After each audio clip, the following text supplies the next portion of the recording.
ಇಂದು ನಾಡಪ್ರಭು ಕೆಂಪೇಗೌಡರ ಜಯಂತ್ಯೋತ್ಸವ. ಇದರ ಅಂಗವಾಗಿ ಮಾಗಡಿ ಶಾಸಕ ಎಚ್.ಸಿ. ಬಾಲಕೃಷ್ಣ ಅವರು ಕೆಂಪಾಪುರಕ್ಕೆ ಭೇಟಿ ನೀಡಿ ಕೆಂಪೇಗೌಡರ ಸಮಾಧಿಗೆ ನಮಿಸಿದರು. ನಾಡಪ್ರಭು ಕೆಂಪೇಗೌಡರ ಜ್ಯೋತಿಗೆ ಚಾಲನೆ ನೀಡಿದರು. ಮೆರವಣಿಗೆಯಲ್ಲಿ ಸಾವಿರಾರು ಮಂದಿ ಪಾಲ್ಗೊಂಡಿದ್ದರು. ನಾಡಪ್ರಭು ಕೆಂಪೇಗೌಡರ ಪುತ್ಥಳಿಗೆ ಮಾಲಾರ್ಪಣೆ ಮಾಡಿ ಗೌರವ ನಮನ ಸಲ್ಲಿಸಿದರು.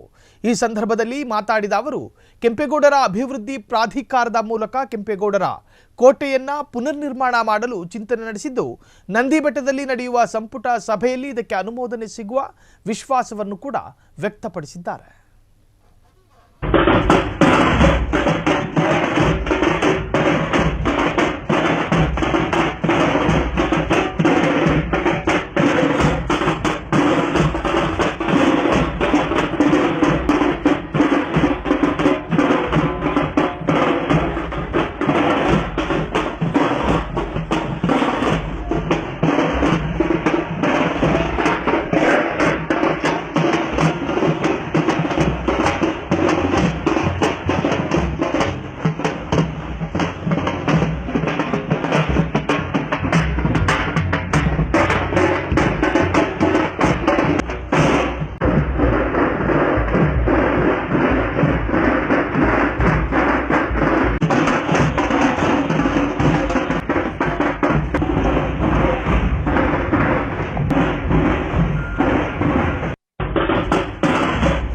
ಕ್ಷಣ ಕ್ಷಣದ ಸುದ್ದಿಗಳಿಗಾಗಿ ಫ್ರೀಡಂ ಟಿವಿ ಸಬ್ಸ್ಕ್ರೈಬ್ ಮಾಡಿ, ಲೈಕ್ ಮಾಡಿ ಹಾಗೂ ಫಾಲೋ ಮಾಡಿ.